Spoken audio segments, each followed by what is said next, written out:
Bonjour. Alors, bienvenue à cette 11e capsule. Nous sommes un peu vers la fin de notre série. Alors, nous allons aborder le thème du vivre sainement son deuil. En fait, c'est un peu un résumé avec rajout de certains éléments pour nous donner le plus de moyens et d'outils pour être capable d'émerger de cet événement-là majeur qui est et qui va nous permettre de transiter entre la perte et la reconstruction de ce qu'on est comme être humain, pour être capable d'être en mesure de mieux continuer à vivre et malgré le fait que la personne qu'on aime le plus n'est pas là. Donc, alors on l'a vu, deuil, ça égale blessure, ça égale souffrance. On a vu aussi que le processus du deuil est un processus psychique de guérison. Donc, on a vu aussi également que le deuil a une implication majeure à peu près à toutes les dimensions de notre être. Alors, voyons plus en particulier comment on peut nous aider à mieux vivre notre deuil. Première chose, premier élément important, c'est de se donner la permission de vivre ce qu'on a à vivre. On l'a vu, hein, c'est quand on résiste à une situation qu'on augmente la tension intérieure, qu'on devient en surcharge émotionnelle. Donc, se donner la permission. Accepter aussi que certaines journées, on n'est réellement pas fonctionnel. Ça arrive. Vous savez, vous vous levez le matin, vous regardez dans la glace, puis vous faites oh, ouais. Hein? Donc, se donner le droit de ne pas être fonctionnel aussi. Le lendemain sera une autre journée. Hein?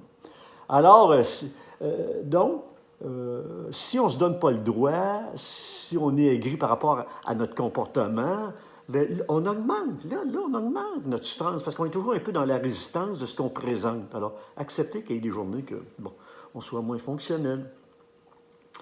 Alors, ne pas résister, encore la résistance, à ce qui monte. Émotion, sentiment, pensée. Ce que je veux dire par là, c'est accueillir son état. Il n'y a rien de honteux à être capable d'accueillir ce qu'on vit. C'est notre vécu à nous. Hein? Donc, se donner le droit de vivre certaines émotions, même si certaines émotions sont plus difficiles. Tristesse, peut-être que moi, dans ma vie, j'ai appris que pleurer, non, je ne veux pas généraliser, mais pour les hommes, hein, on est au-dessus de la mêlée. Non, se donner le droit d'être capable d'accepter une émotion qui est là. Ne pas la refouler. Vous savez, ce qu'on refoule, ce qu'on met en inventaire, ça va grandir à l'intérieur de nous. C'est pas parce qu'on met ça de côté que ça disparaît, ou pas du tout. Et même, il peut y avoir le problème de s'encapsuler à l'intérieur de nous et de nous amener, d'amener notre corps à réagir encore plus fortement à quelque chose qu'on ne veut pas vivre. Hein? Pensez juste aux maladies psychosomatiques. Donc, accueillir son état émotionnel. Vous savez, on emploie souvent le terme « gérer ses émotions ». J'aime moins le mot « gérer » parce qu'on ne gère pas nos émotions, on les vit. Alors, vivre l'émotion, c'est d'être capable de l'identifier. Quelle est cette émotion-là? La reconnaître comme légitime. J'ai le droit de vivre cette émotion-là. Et l'accepter. En fait, la vivre. Dites-vous bien que vous n'êtes pas l'émotion, vous vivez l'émotion. Alors, je vis la tristesse, je ne suis pas la tristesse. Je vis la colère, je ne suis pas la colère. Donc, être capable d'accueillir, puis juste le fait d'accueillir l'émotion va déjà la transformer. Donc, vous savez, c'est un peu comme quand les gens commencent à méditer. Alors il y a plein de pensées qui viennent. À méditer, c'est de calmer son mental. Alors, les pensées arrivent, hein? Il y a un flot de pensées. Alors, ce n'est pas résister à ce qui vient, ce n'est pas de retenir non plus ces pensées-là ou ces émotions-là, et surtout ne pas les juger. Je ne devrais pas être comme ci, je ne devrais pas être comme ça, cette émotion-là. Alors, plus on juge, hein, plus on rajoute cette tension-là, plus on n'accepte pas la situation. Vous savez, on est des humains, alors on se dit qu'on fait de notre mieux. Ça évite la culpabilité. Hein. Je fais mon possible. Hein. Donc, ça permet aussi d'éviter les attentes irréalistes.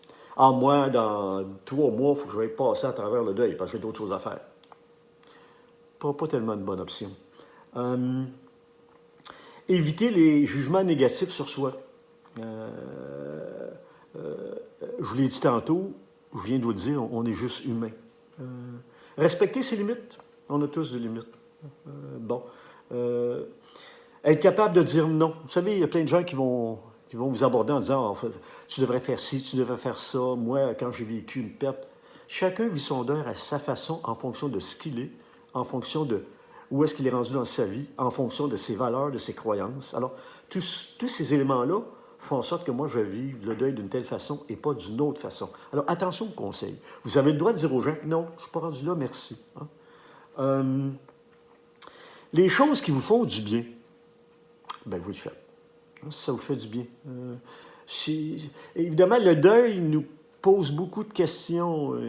Et un exemple de ces questions-là, c'est comment moi, dans ma vie, je fais pour me rassurer quand je vis un événement important, difficile. Non? Donc, alors, qu'est-ce qui pourrait m'aider, me rassurer, me pacifier à l'intérieur de moi? Accepter de ne pas avoir toutes les réponses. Donc, ça veut dire approprier ses doutes, apprivoiser ses doutes, devrais-je dire.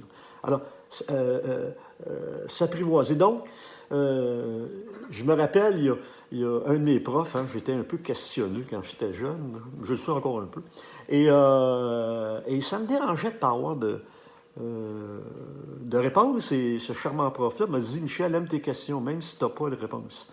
Un jour, les réponses vont trouver tes questions. Je l'avais bien aimé. Et aussi le fait que je n'ai pas des réponses et inconsciemment, on ne va pas toujours avoir des réponses ou on n'est pas prêt à accepter les réponses. Donc, accepter les moments de vulnérabilité. Bon, on n'est pas des super-héros, hein? On est des humains, ne pas l'oublier. Se donner du temps, c'est pas un concours. Je vous l'ai dit, je pense, dans une des capsules, on n'est pas des sprinters, on est des marathoniens. Alors, une journée à la fois, quand c'est pas 15 minutes à la fois. Donc, se donner réellement du temps, cette souplesse-là. Donc, accepter que exprimer sa souffrance permet de la diminuer. J'ai une petite phrase que je dis aux gens souvent, là, dans mes ateliers ou en individuel. Ce qui s'exprime ne s'imprime pas, car ce qui s'imprime déprime. Donc, dire les choses, vivre les choses, les exprimer, les écrire, les dessiner, peu importe.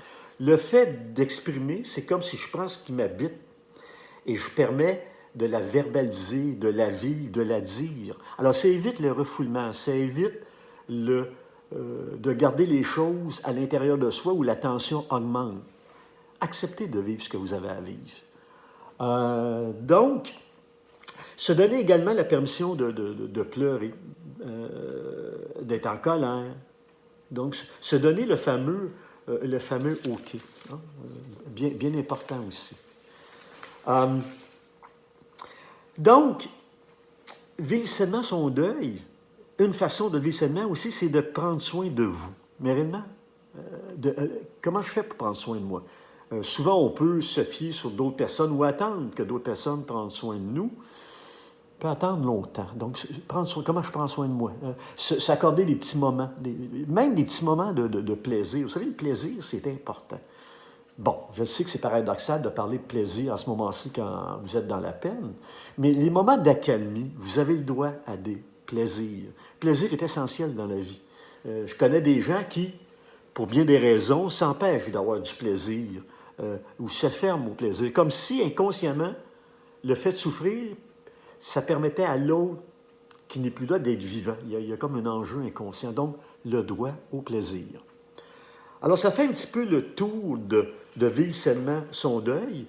Alors, je vais vous donner rendez-vous pour une dernière capsule pour terminer ce voyage qu'on a fait ensemble, puis en espérant que ce que vous avez reçu, vous puissiez les utiliser. Alors, à la prochaine pour une dernière capsule. Au plaisir.